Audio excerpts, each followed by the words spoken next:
We're on the air today with Jan Petersen. It's Monday. It is. It has been like this all day today, as though it's Monday, Jan. So thank you for your kindness and your understanding. And Jan Petersen is our guest today. She's our local historian. And since she has retired from Cowboy Arts and Gear Museum, she's been busy. Like a lot of retired people say they are. Yeah. Well, over stuff that isn't fun, but you're getting your life in order. Some fun stuff to do someday. And sorry if you missed it, but she had a ginormous yard sale, and I was out of town for it, but I'm sure all the goods got picked over and everybody has a piece of the Petersen family collection now. Archive. Yes. Oh, there was a lot. Yeah. Oh, holy cow. Well, but that's a really good example for those of us who just have a bunch of stuff stored away, right? Yeah. So, yeah. It was just a lot of treasureful stuff. So we digress, but it's because we're going to be talking about some cool local history and the Downtown Business Association. Jan Petersen and her crew are pressed into service every time, this time of year, to put on something known as the Ghost Tour. So we're talking about 2024 Ghost Tour. Tickets are going to be on sale for this? Tickets are on sale through Elko. Oh, I hope I get this right. elkodowntown.org, only through the DBA website. We are not selling any at the door. Okay, get them in advance. Well, and I'm not the computer person, so don't ask me how that is. But they are only available online. And the nights this year, there's 5 nights. It's the 18th and 19th, this coming Friday and Saturday. And then next weekend, it is 24, 25, 26th of October.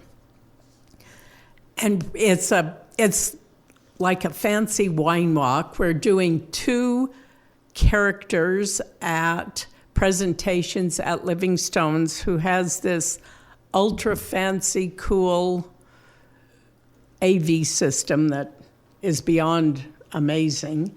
And then we're going to the Silver Dollar, which is one of my favorite places in Elko. Oh, we all love Sam. Sam owns the place. And Sam owns the place. Sam's been under the weather, but he has a great bar manager whose name is Alyssa Kelly, and she is so excited and welcoming for us.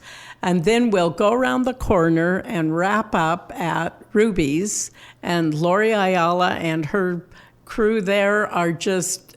It's always been our wrap-up spot.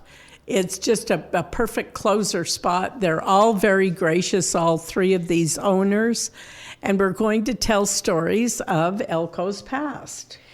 And that is really the thing that makes this event so unique. It's as you said, it's not just a wine walk, or this is a chance to eat, drink, and immerse yourself in the spirit and characters of Elko's murderous past. These are tales told that are totally ripped from the headlines. You've actually done some research, and then you put this in the hands of some talented local actors who then interpret the stories. We have wonderful volunteers well, we've always had wonderful volunteers.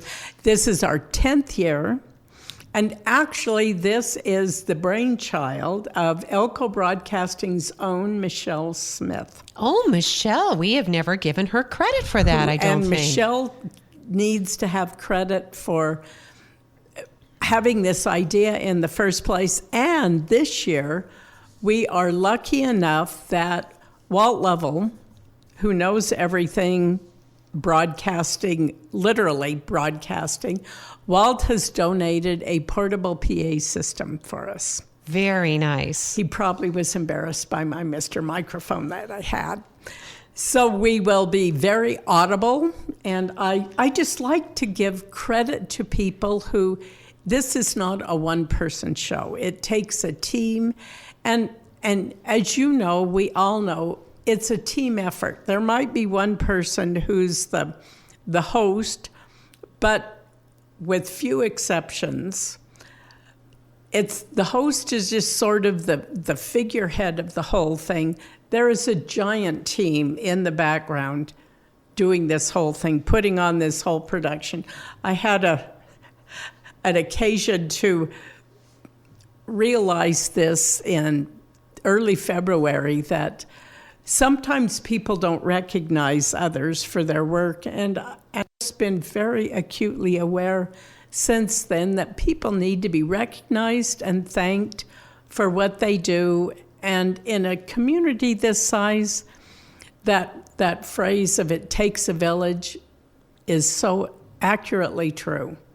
And it's been that way since those trains rolled through in 1868, 69. So, Jan, thank you. That's really lovely. Thank you for reminding us of that. It's important for us to take care of each other that way and thank and remind each other that it's not all about you.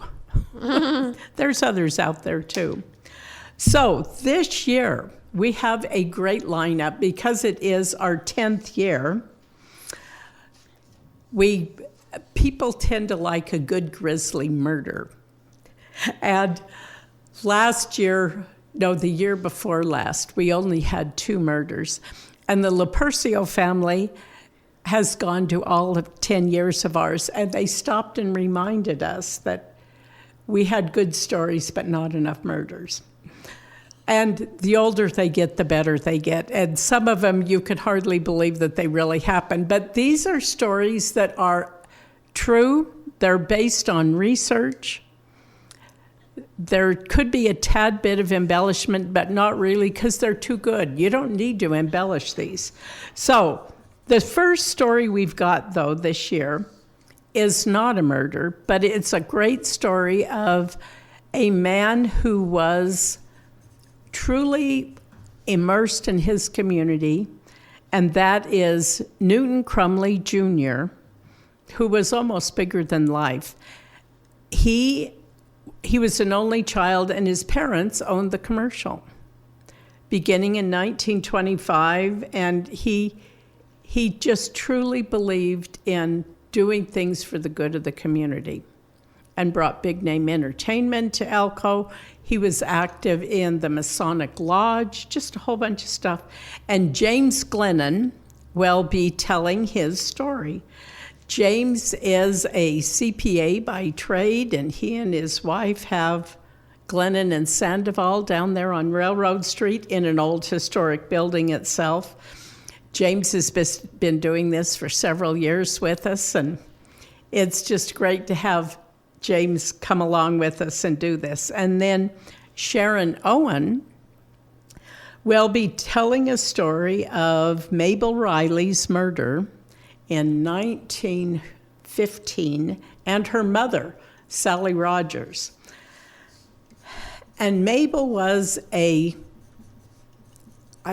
some call her a working girl, sometimes she's described as a maid, but she was working down in what the city council described as the restricted district. Over behind the telescope and back behind the star. It's been there since this area was legally defined in the mid-teens. So she will be telling the story of these 2 ladies' murder. And then, and those will start at the Living Stones, those 2. So did you say Mabel and her mother? Or Mabel, who? You said 2 ladies? Mabel.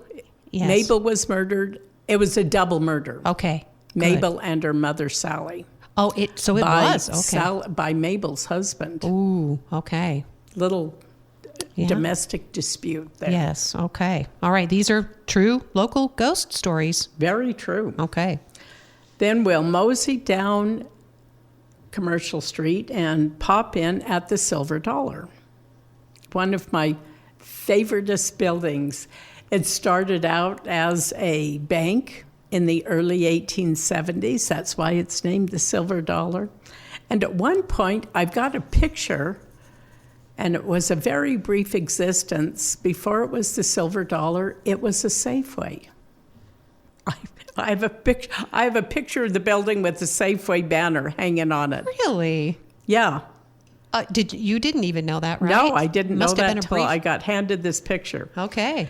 And that will be the story of a murder of a cowboy named Charlie Sned, who was killed over by the commercial in the 1890s. That will be presented by Irv Moore one weekend, this coming weekend, the 18th and 19th, and then Judge Simons is going to tell the story on the other weekend. Judge Simons says, Irv is new to us, and Judge Simons has been doing this for, 4 or 5 years. But he had a conflict the first weekend, so we split that one. And then we will wrap up with Scott Glennon, who has done a ton of acting in his past. Actually, all of these presenters have done a lot of local acting. Scott and Sharon did stuff when they lived in Denver. And it's a story of Oliver Bates' murder that took place in the very tippy northeastern corner of Elko County, the corner that butts up to Box Elder County in Utah and butts up into Idaho on the other corner. So his customers were from Grouse Creek in Idaho, and I guess Park Valley it would be over on the other side. And Oliver had an illegal bar, Roadhouse, that was mostly frequented by, I guess, Jack Mormons from Utah and Idaho that would come to visit and partake in what they thought was the middle of nowhere. Adult substances. All right, okay. All right. And in what year did you say? That's about 1915. Okay, all right. Just before Prohibition went into effect, but there was already talks about it. And Utah, of course, was dry, and Idaho was dry. So if you were really thirsty, you had to go over the border to imbibe in liquid refreshment. Yes, very dry Utah. So very dry. Attracted, yes. So these stories, as I said, we've researched them, and then these people, these present-day people, will be presenting the story in a first person. Sharon Owen will be telling the story from Jessie Ward, another madam down in the restricted district. Will be telling the story from Jessie's perspective. And she'll also give a really quick overview of prostitution and the legality that it encountered in those early days. It's still legal today here in the city of Elko. Well, in counties with populations under 100,000 in Nevada, it's up to the individual county. You know, we've explained this story to people over and over. And it's uninterrupted, correct? I mean, we've had brothels continuously since they were first established? Well, yeah. The first brothels in Elko in 1869 were at 5th and Idaho. Oh, okay. And then they got moved to the restricted district. Right. And well, that would have been the same row as the churches. Well, then there was a state law, an NRS was passed, in those early days, late 1870s, 1880s, very early, that a brothel could not be, and I can't remember the distance, from a church or a school. So, you know, Elko's downtown was right there at 5th and Idaho, and actually more towards Railroad and Commercial Streets. But the 5th and Idaho impended on that restriction. And the Presbyterian Church was over at 6th and Pine at that point. And they're pretty tolerant. School, but, yeah. Right. So, yeah, the school. Yeah. And okay. the school was on Court Street between 4th and 5th. And I think that's why they initially had to move, was the school. Okay. Interesting. Fascinating. It's just an interesting little tidbit story that we all just like to know. It's the backstories that make the stories great. the sidebars of it all. That's right. And again, some of the stories are poignant. Some have obviously a sad ending if there's murder. Some, evoke different kinds of emotions. But the fact that they're all basically ripped from the past and from our local archives, newspaper stories that you can read about yourself. They're right? newspaper stories. The Northeastern Nevada Museum is gracious in letting me come in and dig through the old newspapers. And the Library of Congress has newspapers free online, chroniclingamerica.loc.gov. And you can pick a drop down then and pick what state you want.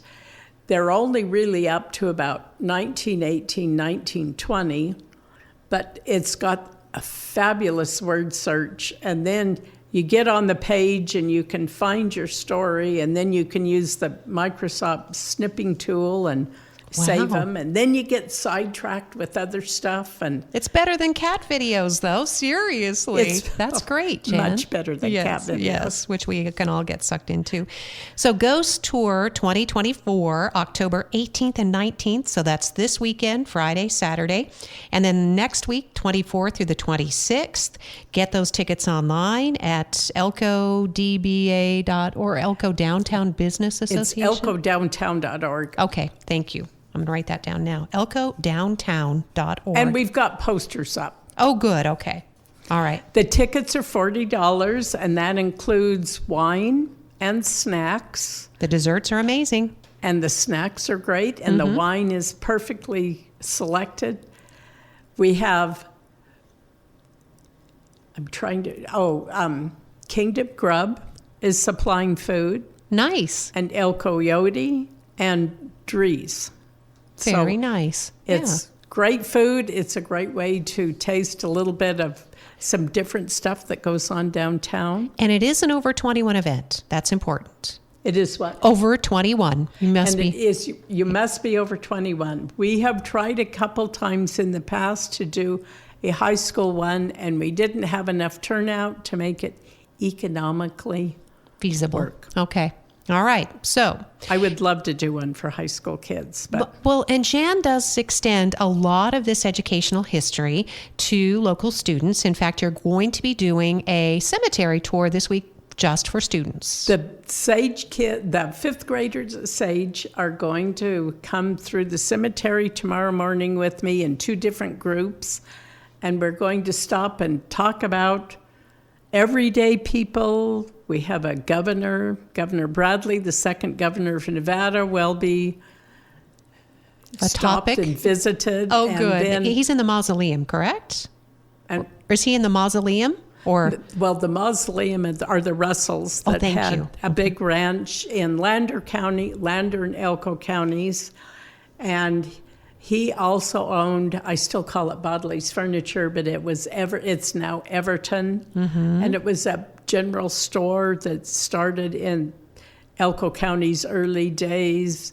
He was in the assembly for a long time and had just one of those well-respected people in town.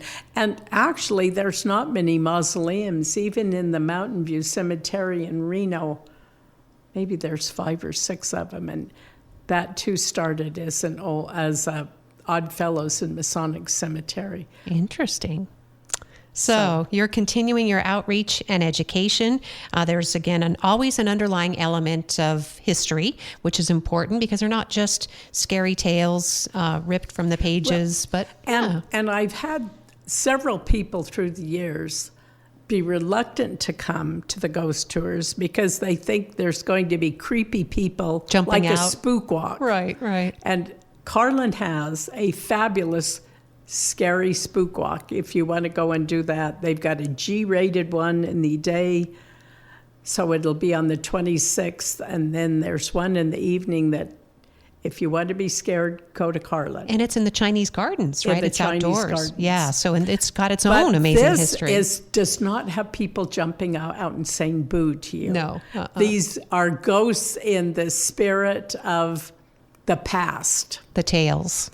Yes. So We just want to celebrate, actually, the 24th, 25th, 26th is Nevada Day weekend. It is such an amazing, wonderful holiday that in 49 other states celebrate it too as Halloween.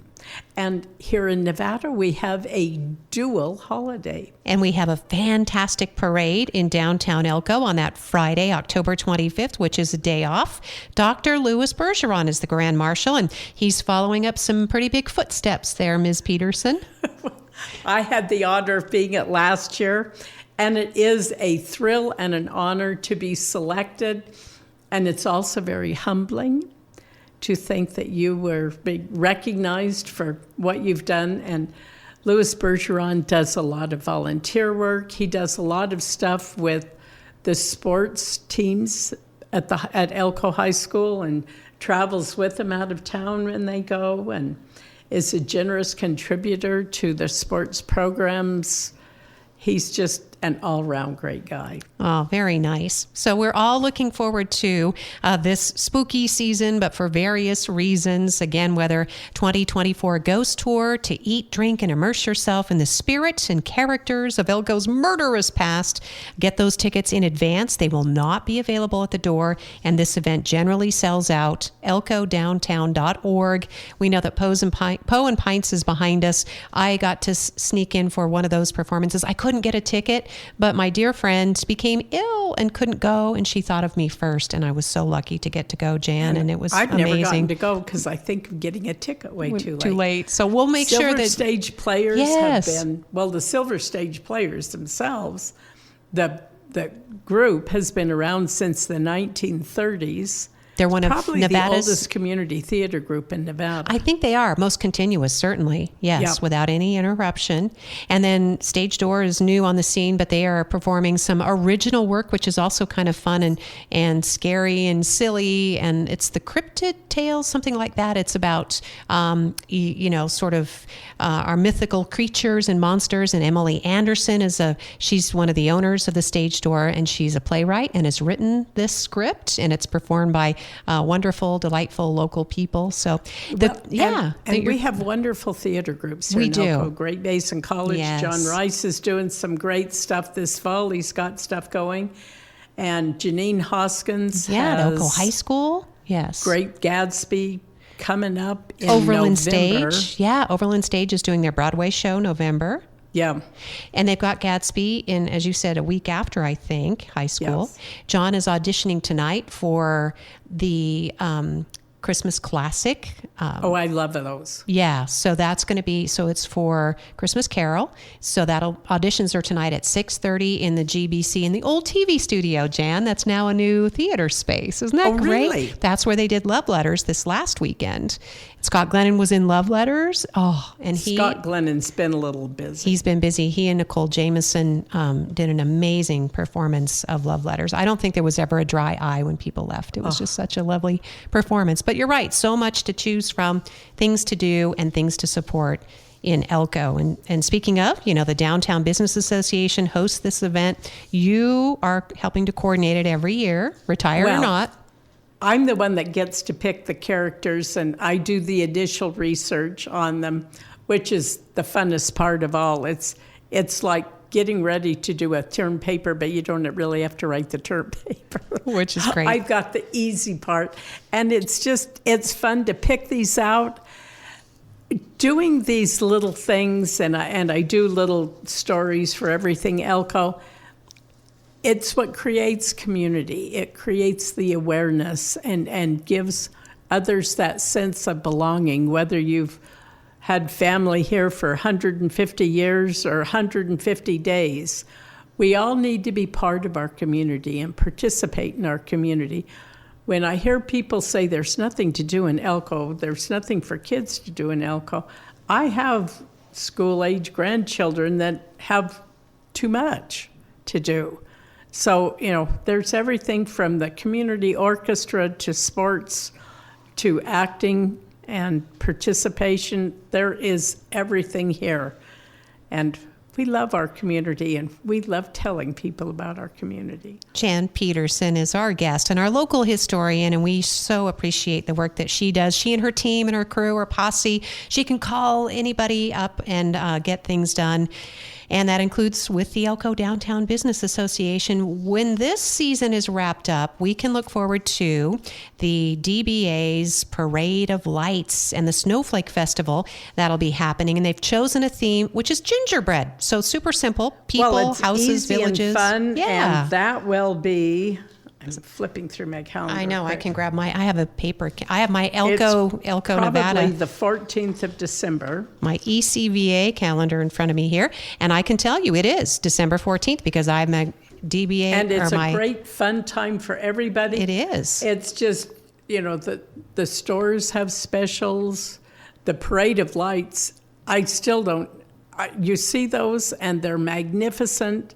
All those lights hooked at vehicles as they come rolling down the road. And it's an impressive celebration and a great way to kick off the Christmas season.